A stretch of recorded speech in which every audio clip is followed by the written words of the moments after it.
Morning everybody.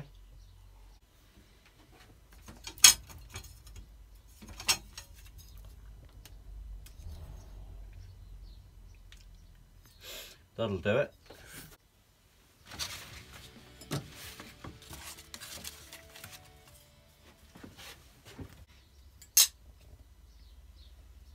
Yeah, ideal.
P36. That'll do the job.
Morning everybody, hope you're all safe and well.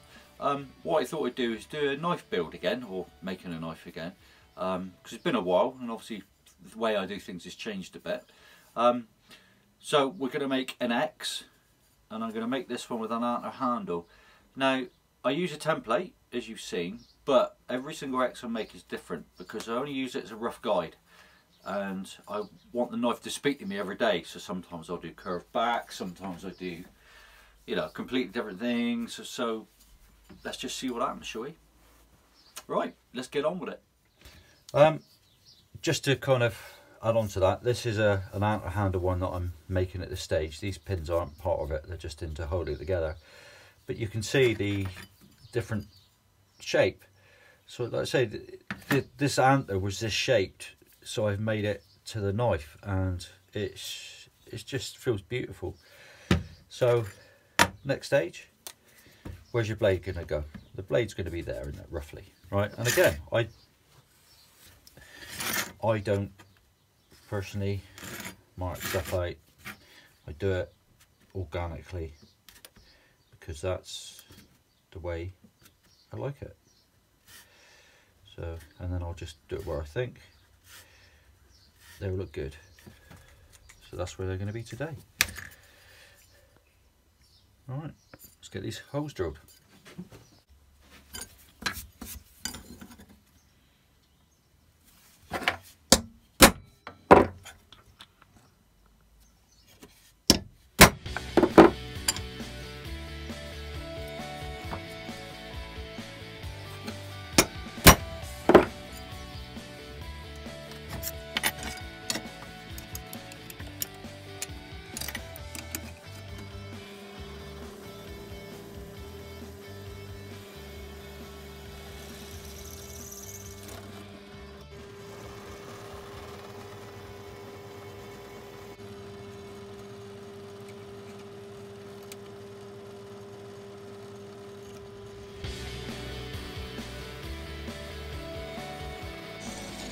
Right everybody, so I've done loads of holes. The reason to do all these extra holes is when you're epoxying the handles together, it gives more bond area. I was going to say more bondage area, but that's probably not the right term, is it?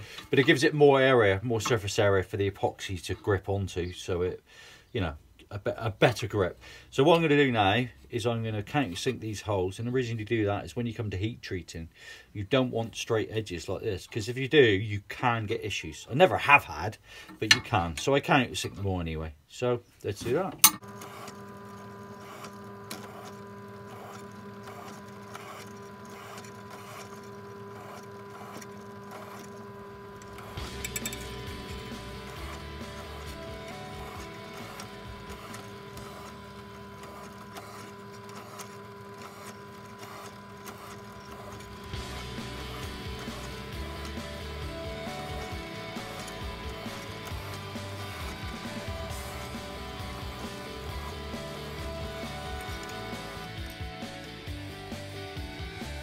Right, so we've drilled all the holes to countersunk them all. So the next stage now is to rough grind the bevels.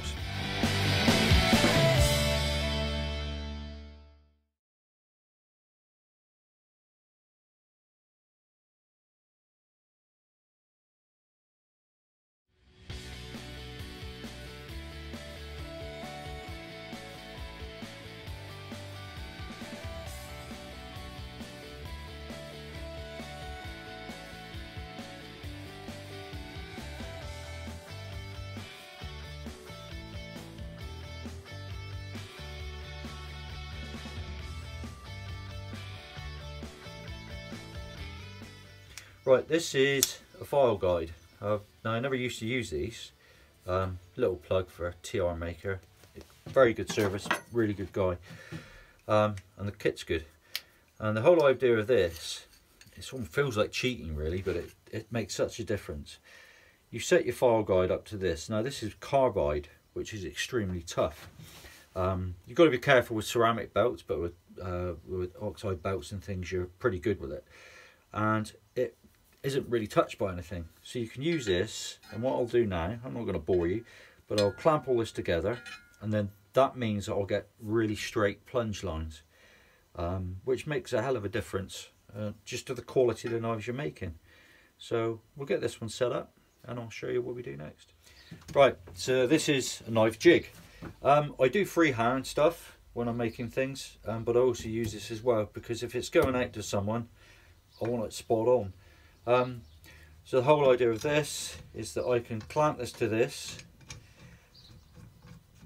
and do this one up tight like so, and I'll tighten that up, but then it gives you also the opportunity to turn this around when you've ground this side, if that makes sense. I'll just show you, because it's quite interesting. You can turn this around then and clamp to this side, exactly the same angle, and it will be exactly the same angle there. And all you do is set your angle on this, on your actual jig, by this. So it's a fantastic bit of kit. I lock it in place, and it's set for the angle I want on my Scandi grinds. So this is set for 10 degrees. So that will give me a 20-degree angle, or a 20-degree, you know, edge.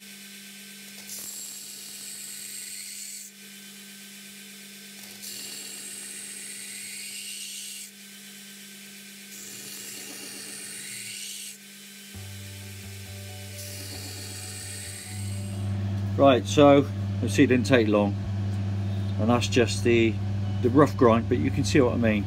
The file guide prevents it going any further, but I don't panic too much about this at this stage, because it's very easy to go too far. As you can see, I'm pretty much up to the line there, and I don't want to go too thin from when I heat treat. I can always adjust this more afterwards, so we'll swap it around to the other side.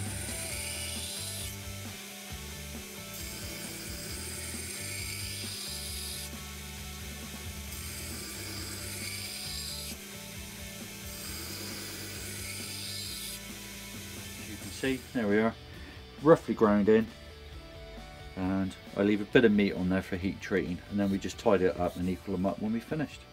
So let's have a look. So there we go, that's now roughly ground. The next stage is now to flatten the blade, and get rid of all these marks and scratches before we heat treat, because if you do it after heat treat it's a lot harder, so it's just going to take you longer. So that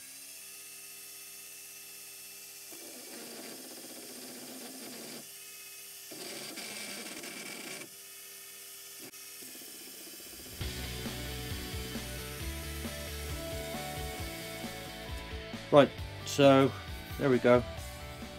It's ground pretty flat now, down to 120. I don't bother to go any further than that at this stage. You can see the nice plunge lines because of the file guide, which has made a hell of a difference. So now the next stage is to heat treat.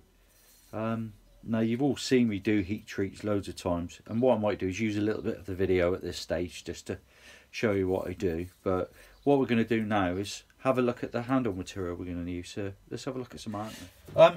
Right, so now it's a case of choosing Antler. As you can see, there's one I've done before, and I said the knife is determined a lot of the time by the shape of the antler. So I've adjusted this X to this shape, which might happen to this one yet, we don't know. Here's another one I've done, and I'm not too convinced of this one yet, but we'll get there. And this has got some jimping to help with grip. So right, let's look at this antler. Now this piece here was bleached, I got given it. So I've managed to recolour it using potassium permanganate. And all you do is you mix this with some warm water, and then you paint it on, and it goes brown. And I think you can say from literally a bleached white, it's pretty good. But I don't think I can use this because it's got a couple of tiny marks in, splits and cracks. And to be honest with you, I don't think it'll make brilliant handle material, unfortunately. So we're down to these choices. Now this one is just, I just think it's the wrong shape, it's too big. That's going to be for something different, isn't it? Like a sword. Ooh, that's an idea. I've got this piece. Now this is going to be good. We could use this piece and cut a piece out of there, couldn't we? Let's have a look. Right, this is a lovely piece, and I'd like to have kept this for something different, but we are limited. So I think the piece I'm going to use is this centerpiece because of just the textures and the way the grains go, and I just think it's going to look lovely.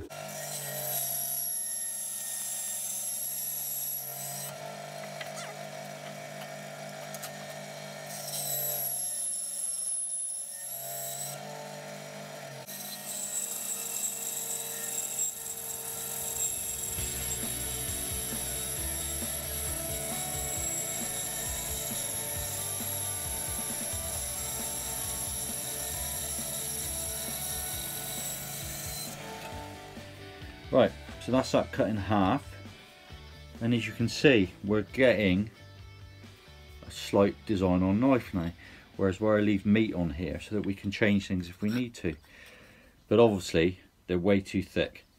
So the next stage will be to take these down to nice thin scales, but retaining this shape so that we have something when we've finished that comes out more like that. So there we are. Right, so stay tuned guys to part 2, where we'll be putting the scales on and sorting the knife out, and then obviously making a sheath for it as well. So thanks for joining me, and don't forget to subscribe and hit that notification bell.